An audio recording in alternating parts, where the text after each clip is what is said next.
Good morning class. देखिए आपका first question है, न्यूमेरिकल है। वेक्टर के न्यूमेरिकल इस टाइप के भी आ जाते हैं कभी कभी, तो इनको समझिए बहुत कायदे से, ठीक है। देखिए फर्स्ट क्वेश्चन है आपका फर्स्ट क्वेश्चन में दो पार्ट हैं तुम्हारे, फर्स्ट पार्ट और सेकंड पार्ट। तो फर्स्ट पार्ट देखते हैं पहले। फर्स्ट पार्ट है for two vectors vector A and vector B if vector a plus vector b equal to vector c and a plus b equal to c, then prove that vector a and vector b are parallel to each other। ठीक, तुमको दो चीज़ें question में दी गई हैं। तुमसे कहा गया है कि vector a plus vector b किसके इक्वल है, वेक्टर c के इक्वल है, ठीक है। और a प्लस बी भी c के इक्वल है। देखो vector a plus vector b का मतलब है कि ये वेक्टर में है, और a plus B equal to c का मतलब a और b क्या है, वेक्टर ए और वेक्टर बी का मैग्नीट्यूड है। उसके ऊपर वेक्टर नहीं लगा है ना, यहाँ पर देखिए इसके ऊपर वेक्टर तो लगा नहीं है, तो इसका मतलब ये वेक्टर ए का ए जो है वो क्या है, मैग्नीट्यूड है, और वेक्टर बी का बी जो है वो क्या है, मैग्नीट्यूड है। ओके, ये दो चीज़ें आपको दी गई हैं। तो कैसे सॉल्व किया, फर्स्ट पार्ट देखिए। गिवन तुम्हें क्या दिया है, vector A plus vector B equal to vector C दिया गया है हमें, ठीक।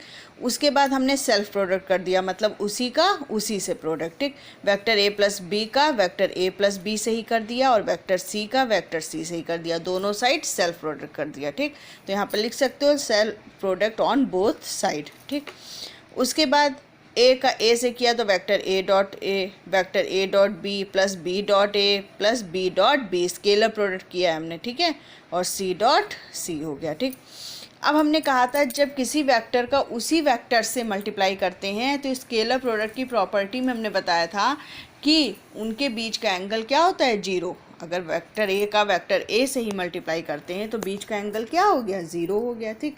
तो ए कॉस जीरो, क्योंकि स्केलर प्रोडक्ट का फॉर्मूला क्या होता है, vector A dot vector B equal to A B cos theta. Scalar product में हमने पढ़ाया था आपको ना कि vector A dot vector B equal to A B cos theta.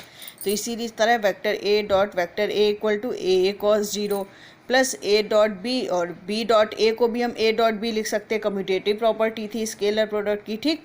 तो ये क्या आ जाएगा, ये ए बी कॉस थीटा, ये भी क्या हो जाएगा, A B cos theta plus B B cos zero, है ना। तो ये दो वेक्टर हैं ए बी, तो इनके बीच का एंगल जीरो हो गया। ये भी ए बी दो वेक्टर के बीच का प्रोडक्ट है, तो एंगल क्या हो गया, थीटा हो गया। लेकिन यहाँ पर उसी वेक्टर का उसी वेक्टर से प्रोडक्ट है तो एंगल बीच का ज़ीरो हो गया। इसी तरह सी सी कॉस ज़ीरो हो गया। अब कम्यूटेटिव प्रॉपर्टी क्या है, A dot B equal to B dot A equal to A B cos theta. तो यहाँ जुड़ जाएगा A B cos theta, A B cos theta क्या हो गया, two A B cos theta, और कॉस जीरो की वैल्यू 1 हो गई, तो यहाँ ए स्क्वायर, तो A square plus two A B cos theta plus B square equal to C square. तो A square plus B square plus two A B cos theta equal to C square, इसको हमने ले लिया equation 1, ये आ गई, ठीक है। अब हम जानते हैं इक्वेशन, क्वेश्चन में तुमको पहले ही दिया गया था कि a plus B equal to किसके है, c के। तो यहीं पर हमने लिखा है we know that a plus B equal to c, ठीक। अब हमने क्या किया, स्क्वायरिंग ऑन बोथ साइड, दोनों तरफ हमने स्क्वायर कर दिया। तो a प्लस बी का whole square equal to C square. a plus B का होल स्क्वायर जब हम ओपन करेंगे, a square plus B square plus two A B equal to C square, ठीक। अब सी स्क्वायर की वैल्यू जो है वो हम इक्वेशन 1 में पुट कर देंगे। यहाँ पर देखो इक्वेशन 1 में हम क्या करेंगे, सी स्क्वायर की जगह पर ये वाली वैल्यू पुट कर देंगे। ये देखिए हमने पुट कर दी, A square B square cancel हो गया, two A B cos theta equal to two A B बचा, टू ए बी कैंसिल हो गया, ठीक। कॉस थीटा इक्वल टू आ गया 1, ठीक। और कॉस में 1 कब होता है, कॉस जीरो की वैल्यू होती है, यानी थीटा इक्वल टू जीरो, ठीक। तो हमको प्रूव करना था कि prove that vector A and vector B are parallel to each other, ठीक। तो वेक्टर ए और वेक्टर बी कब पैरेलल होंगे, जब उनके बीच में एंगल जीरो होगा। भाई ये मान लीजिए वेक्टर ए और ये मान लीजिए वेक्टर बी, तो ये दोनों पैरेलल कब होंगे, जब बीच का एंगल क्या होगा, जीरो। तो देखिए बीच का एंगल जीरो हमने प्रूव कर दिया, ठीक। ये हो गया फर्स्ट पार्ट। अब सेकेंड पार्ट सेम ऐसे ही है। सेकेंड पार्ट में तुम्हें क्या दिया हुआ है, vector A plus vector B equal to vector C दिया हुआ है। बस यहाँ पर A square plus B square equal to C square दिया है। जैसे यहाँ A plus B equal to C दिया था, यहाँ A square plus B square equal to C square दिया है। और प्रूव करना है कि वेक्टर ए और वेक्टर बी दोनों कैसे हैं, परपेंडिकुलर हैं, ठीक। ठीक। परपेंडिकुलर का मतलब कि वेक्टर ए अगर हमारा ऐसे है, ठीक, तो वेक्टर बी हमारा ऐसे होगा, यानी बीच का एंगल क्या आना चाहिए 90। तो हमें क्या प्रूव करना है, थीटा जो है वो 90 आ जाए, ठीक।